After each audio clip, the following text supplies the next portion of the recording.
पर्यावरण संवर्धन ही आजच्या काळाची गरज, त्याच दिशेने पावलं टाकत अनेक मंडळांनी त्याचा अवलंब केला आहे।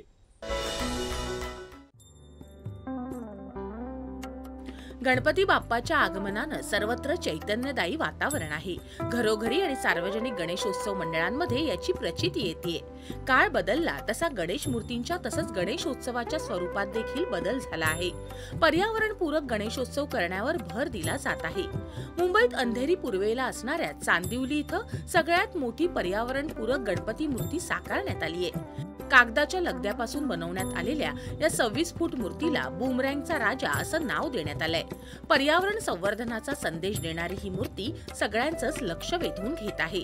3.5 लाख कागद, 22 किलो गोंद आणि 45 किलो धातूच्या माध्यमातून गणरायाची ही मूर्ती साकारण्यात आली आहे। हरित भविष्यासाठी गणेशोत्सवाच्या माध्यमातून झालेला हा प्रयत्न उल्लेखनीय आहे।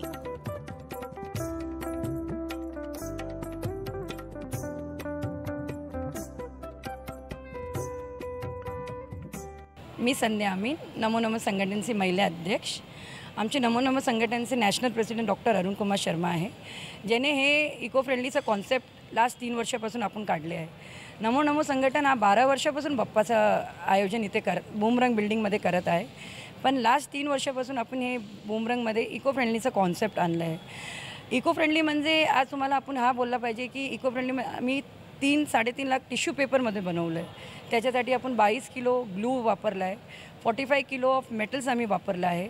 प्लस आपला बाप्पाचे एक युनिक हेच आहे का आपण इथेच त्याला बनवतात आणि विसर्जन पण आपण इथेच करणार आहे।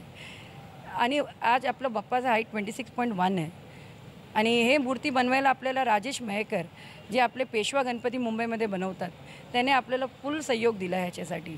विसर्जनमध्ये आम्ही हे प्रोसेस वापरणार आहे की वरती आपलं बाप्पाच्या वरती तुम्ही बघणार पूर्ण रेकॉर्डिंगमध्ये तर बाप्पामध्ये आपण शावर लावलं आहे, जे पवाराने पाऊसचं पाणी कसं येतं त्याप्रमाणे, आणि फक्त 7 तास लागेल याला मेल्ट होण्यासाठी। बाप्पा आपण फक्त 7 तासमध्ये आपलं मेल्ट होणार आणि पूर्ण टिश्यू पेपर्स आहे, ते टिश्यू पेपर आम्ही परत डेकोरेशनसाठी पेपरसाठी वापरू शकतात। म्हणजे हे कॉन्सेप्ट पूर्ण रिसायकलिंगचं आहे, ते आमचे वर्ल्ड रेकॉर्ड आहे की हा असा कॉन्सेप्ट कुणी आजपासून आपलं मुंबईत तर आला नाही आहे।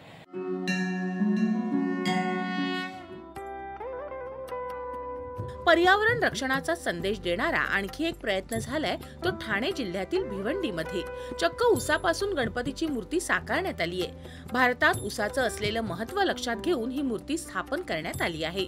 भारतातल्या नागरिकांसाठी ऊस हा अनेक दृष्ट्या लाभदायक असाच म्हणावा लागेल, त्यामुळे ऊसापासून साकारलेल्या या गणपती बाप्पांच्या माध्यमातून एक अनोखा संदेश देण्यात आलाय।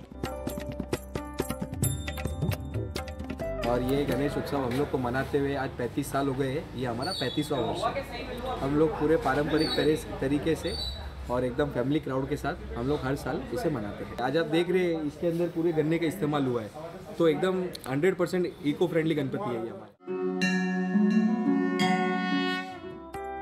वाशिम जिल्ह्यातील कारंजा इथल्या भाजी मंडळी हौशी बाल गणेश मंडळानं बांबूच्या साहित्यापासून गणेश मूर्ती तयार केली आहे। बांबूपासून बनवलेली टोपली, परडी यांसारख्या साहित्यानं ही गणेश मूर्ती साकारली आहे।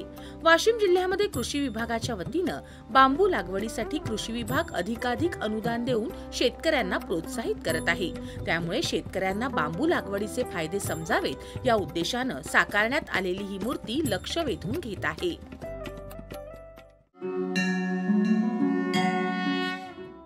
बुलडाणा जिल्ह्यातील खामगाव इथल्या ठाकरे कुटुंबानं तापमान वाढीच्या पार्श्वभूमीवर पर्यावरणपूरक देखावा सादर केलाय। इतकंच नव्हे तर भाविकांना शमी वृक्षाचं रोप देऊन पर्यावरणाचा समतोल राखण्याचा संदेशही ते देत आहेत।